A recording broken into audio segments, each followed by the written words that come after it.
amor reina en mi corazón. Siento el dueño de mi ser. Tiempo que no había estado saliendo en directo como lo estamos haciendo en este día, y gracias por los que nos han estado acompañando en oración, intercediendo por nosotros en el tiempo que habíamos pasado el COVID-19. Ahí dijeron un testimonio para que ustedes pudieran escuchar o compartirlo con sus amigos y seres queridos. Bueno, ahí sigan orando por el ministerio acá en Villarrica, Georgia, donde nos encontramos ministrando ya por casi 20 años. Si hay algún comentario, nos estás mirando por YouTube, por favor, digamos, con cualquier comentario, sea por el mensaje o si tiene algún motivo de oración, con total libertad. Y bueno, también si no te has hecho alguien que te ha suscrito al canal, hacelo en el lado derecho o al final del mensaje para que podamos anticiparte cuando salimos al aire. Dios te bendiga y bueno, vamos a continuar. Y abramos nuestras Biblias al libro de Hechos, en el capítulo 17, Hechos capítulo 17, y vamos a estar leyendo desde el versículo 16 hasta el versículo 25. Y yo sé que en algún momento algunos de nosotros hemos leído este pasaje, posiblemente para algunos es nuevo este pasaje. No quisiera pasar por alto algunas cosas que Pablo y bueno, sus compañeros que él había tenido en estos viajes. En esta oportunidad está viajando con Silas, el doctor Lucas y otros compañeros, y llegan a una ciudad muy conocida, Atenas. En el versículo 16 dice que Pablo estaba esperando en Atenas, ya que una parte del grupo de los hermanos se habían separado con diferentes propósitos y después iban a volver a entregar, y en esa espera miraba la condición espiritual de esta ciudad, que en este caso no era una ciudad judía, sino gentil, así como nosotros que no tenemos un trasfondo judío. Sin embargo, necesitamos siempre tener en cuenta que ese amor que Cristo murió en la cruz del Calvario hacia su pueblo se extendió a nosotros, seamos de Argentina, de México, de Sudamérica, diferentes países que no necesariamente tienen un trasfondo judío. Y bueno, dice la palabra acá que la gente estaba de una manera entregada a la idolatría, y el corazón de Pablo dice que su corazón estaba compungido con una gran carga mirando la situación espiritual en aquellos días. Bueno, yo les sigo animando a que podamos mirar algunas cosas ahí, pero en el versículo 22, donde queremos enfatizar y poder saber quién es ese Dios que Pablo menciona que no es conocido, y que posiblemente si vos sos un nuevo creyente vas a seguir creciendo en el conocimiento de Dios. También si sos un creyente que ha crecido y vas a seguir creciendo más y más, pero si no conoces a Dios, indudablemente tal vez en esta noche estás en una condición como estas personas que vamos a ver a través del versículo 22, que Pablo llega y hay personas en el versículo 16 al 22 que vamos a ver en un minutito más. Dice que Pablo estaba en medio del Areópago en el versículo 22. Bueno, el Areópago era un lugar donde se concentraban no solamente personas, pero también religiones, nuevas filosofías, ya que era un trasfondo griego. Y dice que Pablo ahí se paró, dice, en pie, en medio, entonces, de la sinagoga. O sea, como alguien dijo en algún momento, llamado un hermano Baumberg, decía, en pie en medio de la colina de Martes, ya que los griegos, por tradición y en su historia, tenían muchos dioses, y entre esos Martes. Entonces, la posición que el apóstol Pablo en ese momento llegó a ese lugar donde tenían tantos dioses, tantas religiones, entonces hacía ver el deseo, en este caso cuando está escribiendo el doctor Lucas, de que la gente quería escuchar algo nuevo, ¿no? Entonces Pablo tuvo que confrontar en aquellos días dos filosofías muy importantes. Si usted nota en el versículo 18, cuando llega a este lugar, dice, algunos filósofos de los epicúreos y de los estoicos disputaban, o sea, discutían, había desacuerdos, eran filosofías opuestas en aquellos días en Atenas, la de los epicúreos y la de los estoicos. Entonces hoy nosotros asociamos estas palabras, porque posiblemente para usted es nuevo, como en algún momento yo también la había escuchado. La palabra epicúreo tiene que ver con la búsqueda del placer en aquellos días y el amor, en otras palabras, entre comillas, a la buena vida, especialmente en el ámbito de las buenas comidas y de ese buen tiempo de disfrutar. Pero la filosofía epicúrea también incluía mucho más que eso, ¿no? Más allá de lo que acabamos de escuchar, que estaba asociada con el placer, con el amor a la buena vida. En cierto sentido, el fundador de este grupo de epícuros era con un trasfondo que podríamos decir que hoy en día se escucha como existencialista, ¿no? Porque buscaba la verdad mediante la experiencia personal y no por el razonamiento. Entonces el fundador tenía ese énfasis, y los epicúreos eran más bien en aquellos días materialistas, también muchos de ellos ateos, que no creían en Dios, o sea, en los dioses, y su objetivo en la vida, como dijimos al principio, era el placer. También, por otro lado, algunos de ellos el placer, cuando estamos hablando, se refería no a un placer nomás cualquiera, era un placer excesivamente físico, ¿no? Ese era ese fundamento que tenían los epicúreos.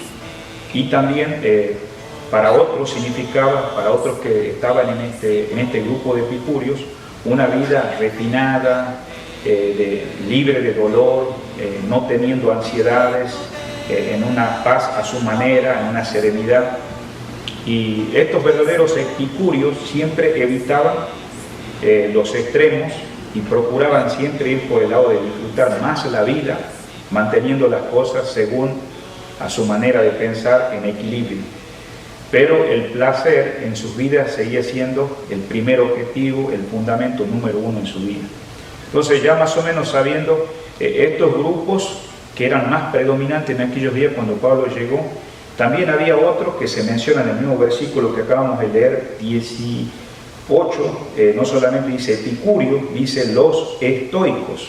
¿Y quién eran los estoicos? Bueno, ellos rechazaban la idolatría. Eran, podríamos decir, el contraste de ello. Era tanto el rechazo a la idolatría, que en este caso la adoración pagana, enseñaban que había solo, en este caso, un Dios en el mundo. Para ellos, digamos, había un solo Dios. Eran panteístas, y su énfasis recaía en una disciplina personal, en sus propias vidas, y también hacían mucho énfasis en el dominio propio. Esos eran los estoicos. Como dije al principio, digamos, hemos escuchado qué pensaban los epicúreos. Entonces los estoicos eran lo contrario. El placer no era bueno, tampoco, y el dolor para ellos, cuando pasaban cosas muy difíciles en los estoicos, para ellos eso no era malo. Lo más importante en la vida de ellos era seguir la razón personal. Lo más importante en su vida era ser autosuficiente, ¿no? Y también sus sentimientos internos o sus circunstancias externas no la querían manifestar. Entonces esta filosofía le llamaban en aquellos días la llama del orgullo, y le enseñaba a los hombres que no necesitaban la ayuda de Dios, que ellos podían hacer todas esas luchas en su vida en su propia fuerza. Es interesante que los primeros dos líderes de este movimiento de los estoicos, de las escuelas, se llegaron a quitar la vida, ¿no? Y la razón es porque los epicúreos decían disfruta la vida, y como estamos mirando en esta segunda parte de estos grupos estoicos, ellos decían soporta la vida, tenés que sufrir, enfrentar eso. Y eso le tocó a Pablo poder explicar lo que estamos mirando en esta noche en el versículo que estamos viendo, 22, ¿no? Y él tuvo que empezar a hablar de la esperanza que había en la verdadera vida en Cristo Jesús, de poner la fe en el Señor. Si usted nota, cuando nosotros, antes de mirar el versículo que estamos viendo, 22, él les dice en el versículo 21, porque esto los atenienses y los extranjeros que residen allí en ninguna otra cosa se interesan sino en decir o en oír algo nuevo. Cuando nosotros miramos esto, querido amigo y hermano, es la realidad que sucede en nuestro también tiempo actual, ¿no? Hay gente que se va al extremo del placer y también se van al extremo, en este caso, de este tipo de sufrimiento, haciendo a un lado a Dios, ¿no? Y por eso Pablo, con respeto, en el mismo versículo 22, le tiene que decir, varones atenienses, en todo veo que son personas muy religiosas. O sea, la palabra sería, son muy supersticiosos. O sea, la mayoría de aquellos días había gente que había sido preparada, tenían mucho extremo reverencial a esas religiones, a esos cultos religiosos. Entonces, él pudo llegar a observar, ¿no?, la devoción de esta ciudad donde llegó Pablo, que estaban entregadas a la idolatría, y en los escritores, así como el apóstol, hace ver la situación que estaban los atenienses. Hoy en día también hay gente sincera, como en aquellos días, también en este énfasis religioso. Por eso Pablo se da cuenta, digamos, en aquellos días que ya tenían un sentido supersticioso. En otras palabras, hoy en día la gente vive en superstición. Y esto Pablo procuraba con toda la seguridad.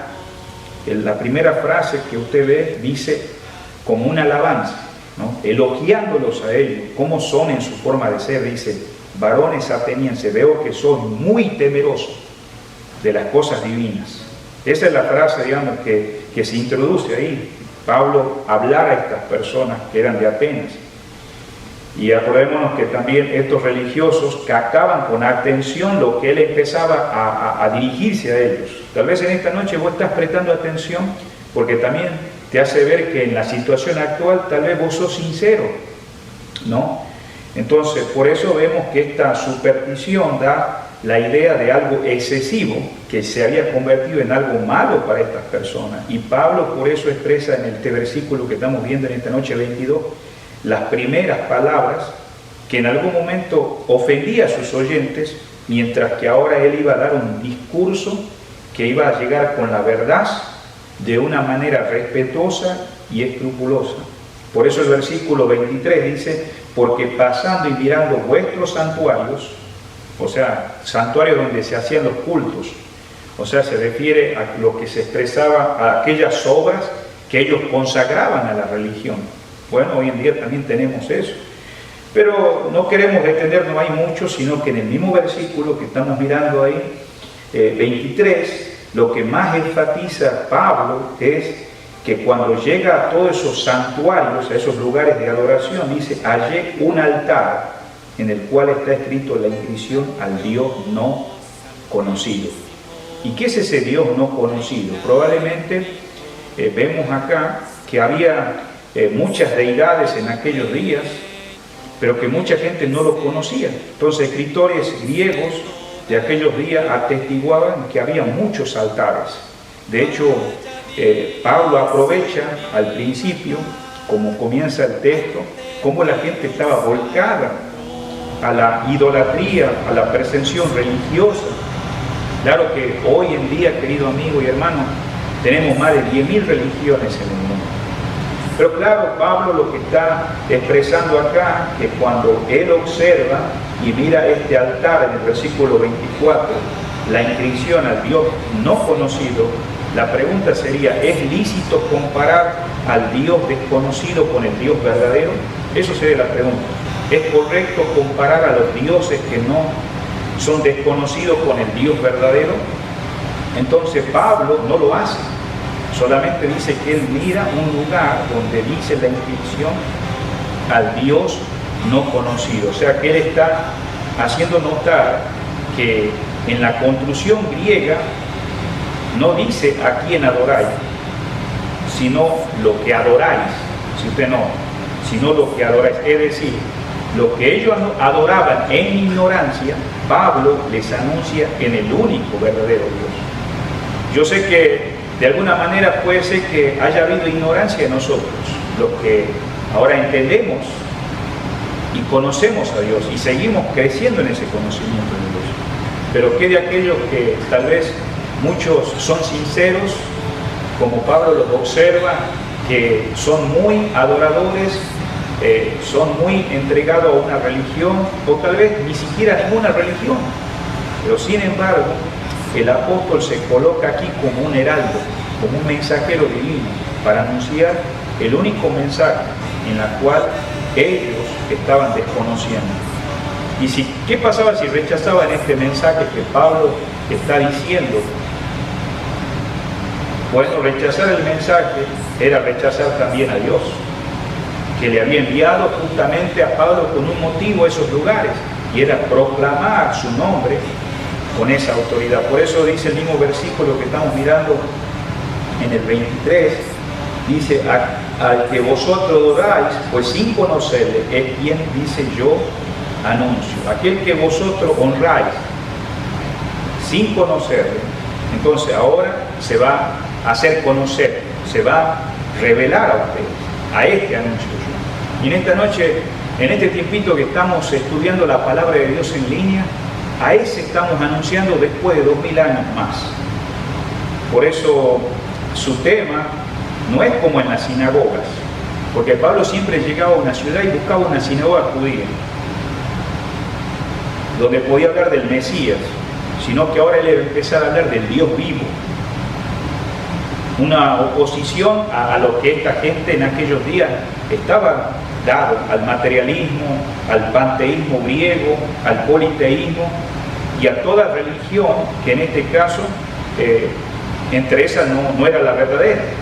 Porque tampoco, de paso, quiero decirte en esta noche, el Señor no estableció una religión, sino una relación que estaba rota por el pecado y se ha podido reconciliar a través de la obra de Cristo Jesús. Entonces ahora Él tampoco se presenta con especulaciones o con temas, sino que Él dice: yo estoy anunciando. ¿Por qué? Porque soy la persona autorizada para hablar de aquel que ellos estaban buscando como una persona que está ciega, ¿viste? Tocando las paredes a tientas, aunque sin darle nombre. Él es el verdadero Salvador, como estamos mirando al Dios no conocido. Ustedes saben, queridos amigos y amado hermano, también Dios tiene sus nombres. ¿Cómo podríamos esperar los nombres de Dios, por ejemplo, en las Escrituras? Bueno, a través de las Escrituras podemos ver los nombres de Dios con gran precisión, y por eso es que Dios se manifestó a sí mismo, se reveló a sí mismo de muchas maneras, no solamente cuando Él vino a este mundo y se hizo carne, pero por medio de sus nombres, ¿no? Hay tres nombres principales para Dios. Hay tres nombres principales para Dios. En primer lugar, por ejemplo, tenemos el nombre de Dios que se llama Elohim. Como ustedes saben, y tal vez para algunos es la primera vez, el idioma en que fue escrito el Antiguo Testamento fue en hebreo. Entonces esta palabra hebrea, hablando del nombre de Dios, que es Elohim, a veces abreviado como El o Elash, ¿no? Elash. Y su primera aparición la podemos encontrar acá en Génesis capítulo 1. Génesis capítulo 1. Vamos a ir a este pasaje. Dice la palabra de Dios: en el principio creó Dios los cielos y la tierra. En el principio creó Dios los cielos y la tierra. Cuando hablamos de Elohim, de Él viene la fortaleza. Y también cuando hablamos de juramentos, cuando hablamos de fidelidad, tiene que ver con Él, porque Dios es uno solo, no hay varios dioses, es solamente Él, es uniplural Dios, es claramente mencionado. Y ahí, si usted está en Génesis, por favor, capítulo 1, versículo 26, dice la palabra en Génesis 1:26. Entonces Dios dijo: hagamos al hombre a nuestra imagen, conforme a nuestra semejanza, y señoree en los peces del mar, en las aves de los cielos, en la bestia, en toda la tierra y en todo animal que se arrastra sobre la tierra. Entonces, cuando estamos mirando este versículo 26, vemos acá que cuando Él dijo hagamos al hombre, el concepto acá es que es más de una persona, y es donde se ve la Trinidad, que es revelada. en la primera revelación de Dios en las Escrituras. Entonces estamos mirando el primer nombre principal para Dios, Elohim. El segundo nombre, digamos, principal también de Dios es Jehová. Jehová. Ahora, este nombre, digamos, si nosotros nos dirigimos al libro de Éxodo capítulo 3, y esto es un ánimo para nosotros los creyentes, porque es la manera que Dios se ha revelado o se ha manifestado al ser humano. El segundo nombre principal es Jehová. Este nombre, según acá Éxodo 3:14, si estamos ahí, dice, y respondió Dios a Moisés. Esta es una conversación donde Dios se dirige a Moisés y dice, yo soy el que soy. Y dijo, así dirás a los hijos de Israel, yo soy, me envío a vosotros. Entonces, este nombre significa, digamos, el eterno. Jehová significa el eterno, el que existe por sí solo. O sea, no es que Él fue creado por alguien, Él siempre existió. Y literalmente significa el que es quien Él es. Le vuelvo a repetir, el que es quien Él es. Y estamos acá en Éxodo 3:14. Entonces la palabra Jehová también proviene de una palabra que aún les costaba pronunciar la palabra a los hebreos, y era la palabra Yahvé. Yahvé. ¿Y qué significa la palabra Yahvé cuando vemos Jehová en el Antiguo Testamento? Significa convertirse en. Ese significa el significado, convertirse en. Es decir, convertirse en conocido. O sea, indicando así una revelación propia, continua. Es el nombre de Dios en su relación del pacto con lo que Él ha creado. Y acordémonos que Dios es el que ha creado al ser humano. Llama la atención, nosotros volviendo a Génesis, donde estuvimos, acá en el capítulo 2, versículo 4, dice, estos son los orígenes de los cielos y de la tierra, cuando fueron creados el día que Jehová hizo los cielos y la tierra. Entonces llama la atención que el nombre aparezca en primera instancia en las Escrituras acá, después de la creación del hombre. Hablando de los nombres de Dios, dijimos que hay tres principales nombres. Dijimos el primero, Elohim, el segundo, Jehová, y el tercer nombre tiene que ver con mucha importancia para Dios, y es Adonai. Adonai, o es Adón, que generalmente quiere decir, traducido, Señor. O sea, su principal significado tiene que ver que es amo. Él es amo.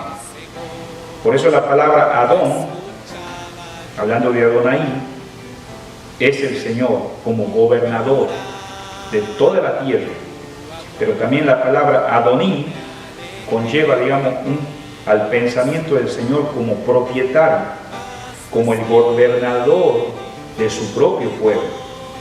Entonces, Adonai es el Señor llevado a cabo con sus propósitos de bendición en la tierra. Entonces, el gobernador, propietario y bendecidor de todo esto, está asociando todos estos sustantivos con este nombre que estamos aprendiendo en esta noche, hablando de Dios, Adonai.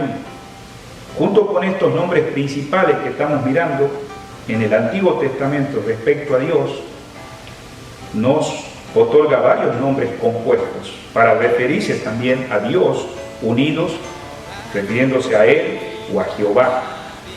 Por ejemplo, podemos ver acá en Génesis 17:1 cómo se manifiesta el nombre Shaddai, hablando de Dios.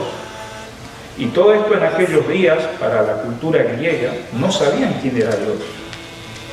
Adoraban a dioses, pero no conocían al verdadero de hoy. Y Pablo está revelando a través del Evangelio, a través del mensaje como heraldo a esta cultura, y como en esta noche a muchos de nosotros estamos mirando, ¿quién es Dios? Entonces vemos un ejemplo acá en el Shaddai, Génesis 17:1, dice la palabra de Dios así: era Abraham de la edad de 99 años cuando le apareció Jehová y le dijo, yo soy el Dios Todopoderoso, anda delante de mí y sé perfecto.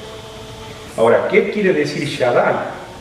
Shaddai significa el Todopoderoso. Entonces, para Abraham, en estos momentos Jehová, Dios, se estaba revelando como el Todopoderoso. O sea, Él es el Todopoderoso en sentido que es transmitido por esta palabra que en esta noche estamos mirando, Shaddai.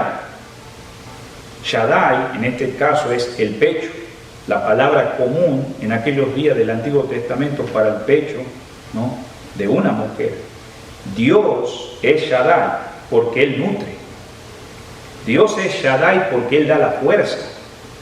Él puede satisfacer, Él se vierte a sí mismo en la vida del creyente. ¿No es maravilloso en esta noche ver cómo este hombre tan sencillo como Abraham, considerado el amigo de Dios, pudo ver no solamente con el nombre que nosotros tal vez hemos escuchado, Jehová, Yahvé, como hemos visto en esta noche, Elohim, o hemos visto también el nombre Adonai, pero que ahora una vez más como un significado compuesto también refiriéndose para Dios, unidos a ese que es Jehová nuestro Señor, queridos hermanos, nuestro Dios maravilloso y precioso. Abraham puede ver que Él es el Shaddai que nutre, todopoderoso, que satisface y que aún vierte en la vida de nosotros los creyentes. Él es el Dios todo suficiente. Y no sé qué situación estarás pasando, querido hermano, pero Él es el Todopoderoso, como fue para Abraham, como para vos en estos días. Por eso también en Génesis 14, 18, la palabra de Dios dice así, en Génesis 14, 18. Entonces Melquisedec, rey de Salem y sacerdote del Dios Altísimo, sacó pan, dice, y vino.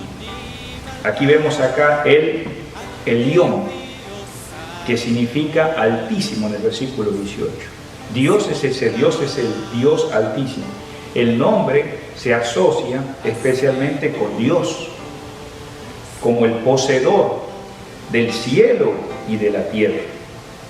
Entonces vemos una vez más que el nombre de Dios se asocia apropiadamente con Cristo, con el Hijo del Dios Altísimo. Mire conmigo acá en el libro también de Génesis 21, 33. Génesis 21, 33 dice, y plantó Abraham un árbol llamado en Berseba e invocó allí el nombre de Jehová, Dios eterno.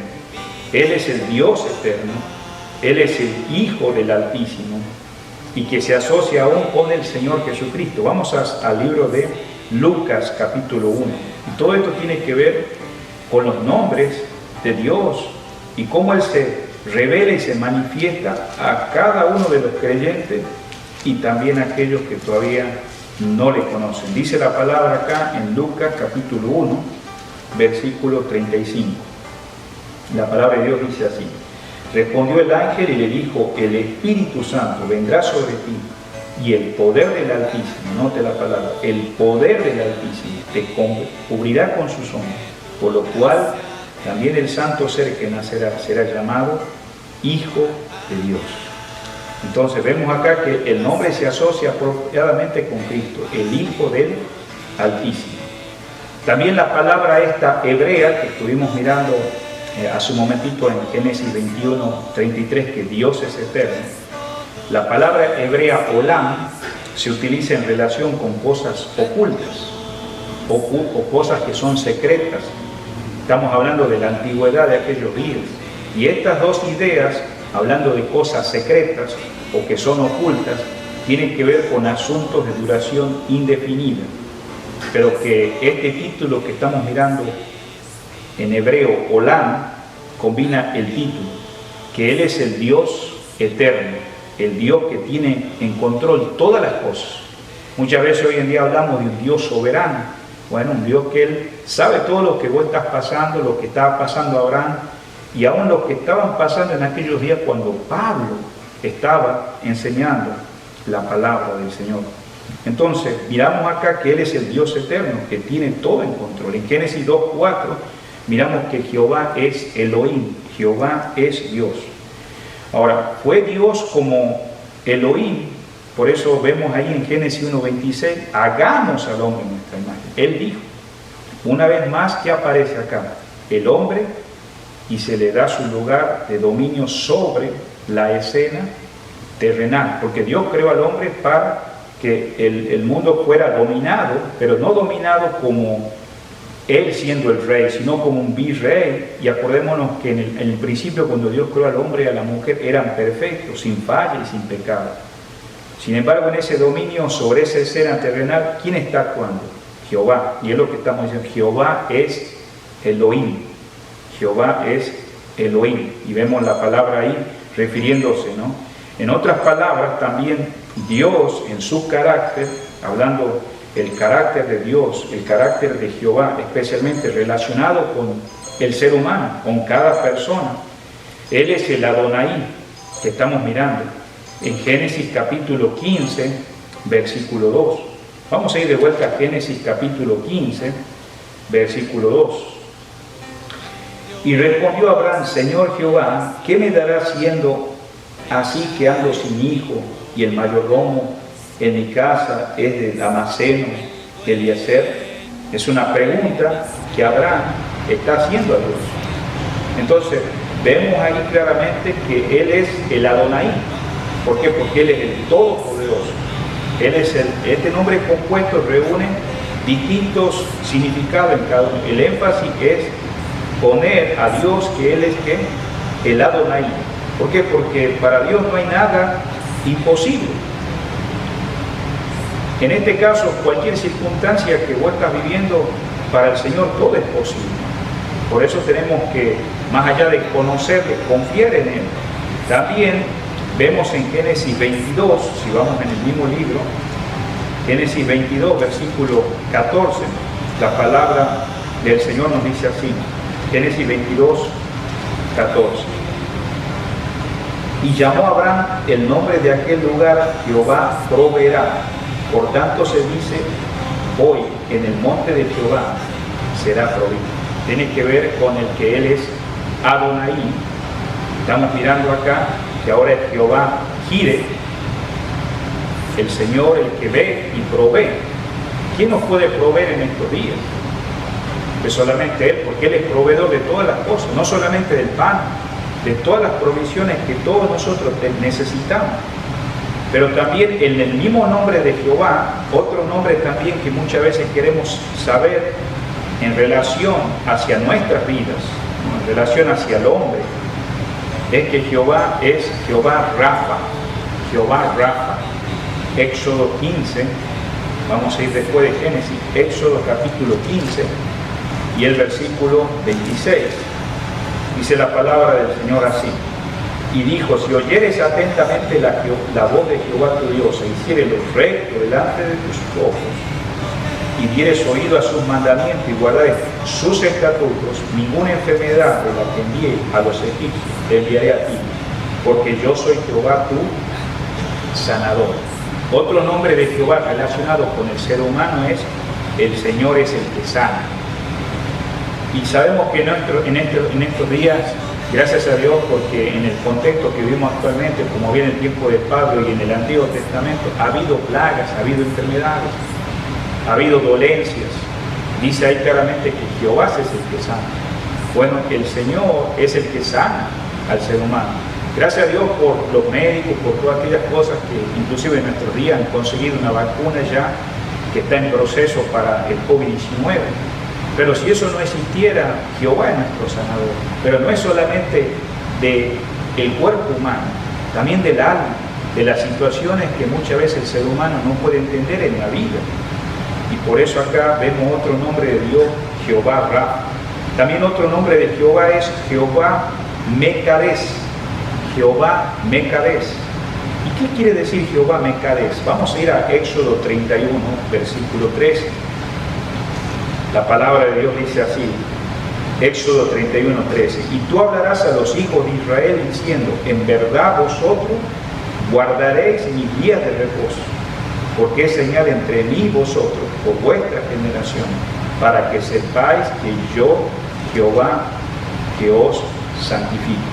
Que Jehová Mecadés, lo puedes ver en Levítico 28, y en otro de los profetas mayores, Ezequiel 20:12. Ezequiel 20:12. ¿Y ¿Qué significa Jehová Mekadesh? Como está el Señor hablando a su pueblo, hablando de ese día de reposo? Dice, el Señor que santifica, el Señor que santifica. Y sabemos que Dios es santo. Y otra manera de ver las cosas es que la santidad no comienza con el hombre. La pureza y la santidad es de Dios. Y es otra manera que Dios se manifiesta al hombre en relación con el hombre. Pero también otro nombre es Jehová Shalom. Jehová Shalom. Mire conmigo a Jueces capítulo 6. Muchas veces en nuestro día tal vez hemos escuchado esa palabra, porque hay inclusive expresión entre los mismos judíos, ¿no? Entonces, sin duda nos puede llamar la atención qué significa. Vamos a ir a Jueces, por favor, en el capítulo 6 y el versículo 24. Santo Dios, me has comprado por amor, hazme tuyo, Señor.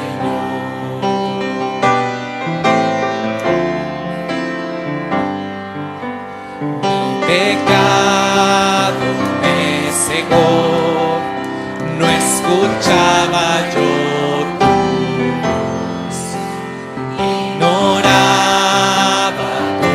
amor, me alejé de ti, Señor, mas tu Espíritu